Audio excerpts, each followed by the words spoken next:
Welcome, ladies and gentlemen. Details are now emerging as William Ruto is in trouble, as a night crisis meeting was held at Oburu Oginga's home, as we're being told that ODM party is reflecting how William Ruto destroyed the Jubilee party in the name of protecting it, and the same thing that William Ruto is doing with the ODM party, promising that he is going to protect ODM. Really? Now we're being told there was a scenario that ODM party, members of parliament, they were to start embracing William Ruto as fast as possible. You've seen even the member of parliament of Lego Songa promising that he is going to be loyal to William Ruto. But now, William Ruto is forgetting that he was in coalition between UDA and other political parties. He is now promising to protect the largest political party.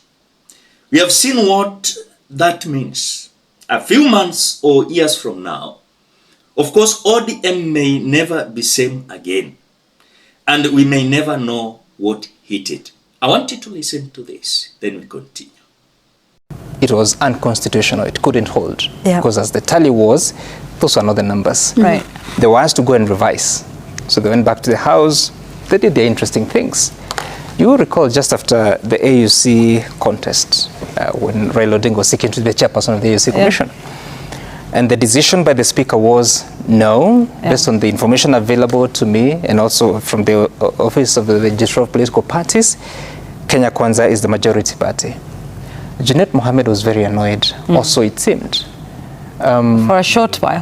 Very brief period. was also annoyed. And she said, yes, there's a broad-based government, but it's not based. It is broad government, but not based. They went to Ethiopia after those sentiments. While in Ethiopia, after the AUC loss, there was a dinner in Addis Ababa. And William Ruto said that if the Gen Z movement yielded the sort of unity we now have, imagine what the broad-based government will do. It will bring a moment for the country that has never been seen before. Why was he saying those things? Because the ODM base was hurting. Yeah. How didn't the government grant Raila Odinga a win? To secure the emotions, he made those pronouncements. What did you see? Shortly after, I think the following week, they convened, and we had a 10-point agenda. Yeah. The one that Edwin Sifuna showed up in the way he did, and to read a statement and say that he was reading it because he's the Secretary General of the party. And quickly, that became the essence of what we see now. You recall that Raila Odinga came and said that they gave me documents to sign. You remember that meeting at the coast? Yes. They gave me documents to sign. I told them I have to go and consult. Yeah. He did a few rounds in the country, came back, and we saw what we saw. I think it was the 7th of March. Things have gone so wrong that at some point, you remember the joint parliamentary group meeting, which was after the funeral of FBSEO. Raila Odinga made the announcement that the following week there would be a parliamentary group meeting, a joint one. Yeah. It went the way it did because it was fireworks. The MPs were very annoyed because they were called extortionists. Yeah. But still, William Ruto, the president, has continued to meet different delegations from different regions in a way to cool down the tempers. And he has actually succeeded. Give it to him as a political master that he is. But now, where we are at this point in time, it's so murky to an extent that you don't even understand what exactly you're dealing with. The president has forgotten that he was in a coalition between UDA, ANC, and Ford Kenya and other political parties, the likes of DP. ANC merged into UDA. Ford Kenya is still hanging in there. The party leader is the Speaker of the National Assembly, Moses Wetangula, now promising to protect the largest political party.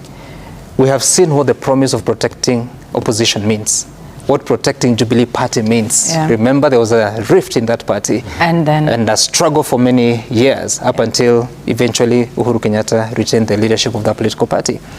I will not be surprised to hear a few months or years from now, ODM may never be the same again. We may never know what hit it. Now, as much as the ODM wants to stand strong, they must disassociate themselves with William Ruto. And you must mark this. The same way William Ruto was promising Jubilee Party, you saw William Ruto planting his own individuals to take over the Jubilee Party.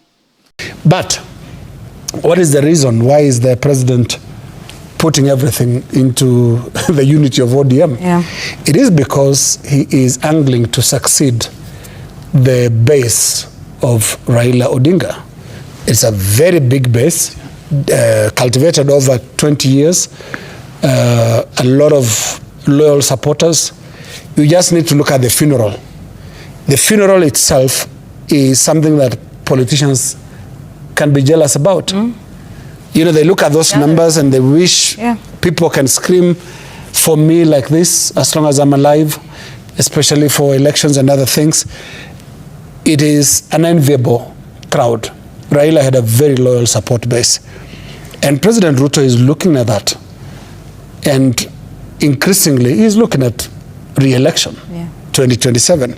So the math has to include, what do I do with the base. This Raila base that is huge and waiting? Yeah. The same way William Ruto is going to plant his own people to try and take over the ODM party.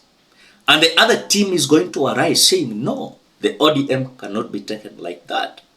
In fact, William Ruto will rush to hold his own neck meeting of ODM as the party leader of ODM.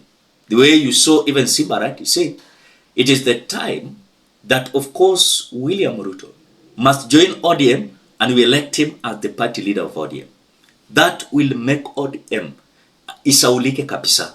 Because remember, the more William Ruto promised Jubilee Party that he was going to unite Jubilee, but bringing his own people like Sabina Chege, akina Kanini Kega to take over the Jubilee, ikashindikana akachana nayo. The same scenario William Ruto is going to use, because when you see the massive support that Raila Odinga was having, he's just seeing the 2027 general election. Ladies and gentlemen, for more updates, ensure you subscribe to this channel. I've seen we have hit, of course, 90,000 subscribers. Congratulations to all of us.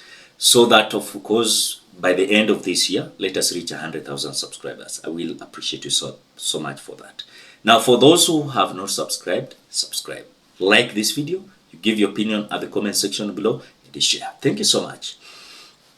Now, Kenyans, today, I have seen Oburu Odinga having the so-called delegates meeting in Bondo.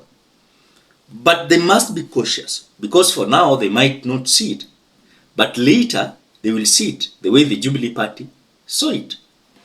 But what next for ODM? Remember one thing you must understand, there is gambling with ODM Party. You've seen people like Gladys Wanga recklessly, carelessly, having press briefings left, right, center, not knowing what he's just doing is destroying the ODM party.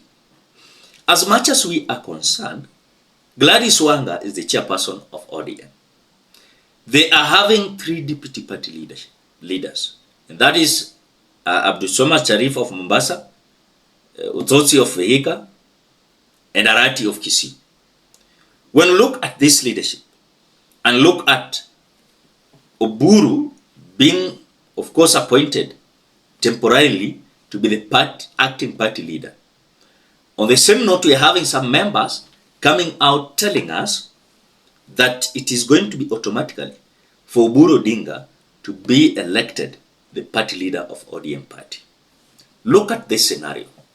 We will be having ODM in 2 parts. 1, backing Oburu Odinga as the party leader. 2, the young leadership will be looking forward to have this party leadership. And that will be people like Akina Edwin Sifuna, who should, of course, take over. But this elderly, they will not accept even to appoint even 1 or 2 young people to be in the party leadership. They will be just, okay, this is our time. We as elderly want to take over ODM party, because if we leave to the young people, they are going to destroy it. That is the mentality the elderly will be having in ODM party. But we'll be having something called icon that will be destroying ODM. He will be standing in between the young and the elderly. William Ruto will be coming with his own that will make ODM into 3. He will be starting to propose his own leader there. That is proposing John Mbadi. And John Mbadi will start creating chaos in ODM. The elderly will be saying, please Mbadi, sisi hatutaki kelele hapa. Toka kwenda piga kelele nje ya ODM. Hapa, the young people will be saying, sasa John Mbadi na wenzake na huku elderly pia wanapigana, mtoleo wote, sisi ndio tuna take over. So ODM will be divided into 3. William Ruto will be playing a crucial role in this ODM thing. And of course, he will be happy the way ODM party will be dividing itself. The way he did with Jubilee party is the same scenario William Ruto is going to do. So don't be fooled that William Ruto is going to, of course, make ODM strong. If already his party is not strong, how is it possible him making ODM party to be strong? It is ironical, and it is not going to work. Ladies and gentlemen, for more updates, ensure you subscribe to this channel, you like, you give your opinion at the comment section below, and don't forget to share. Bye bye till we meet in another video.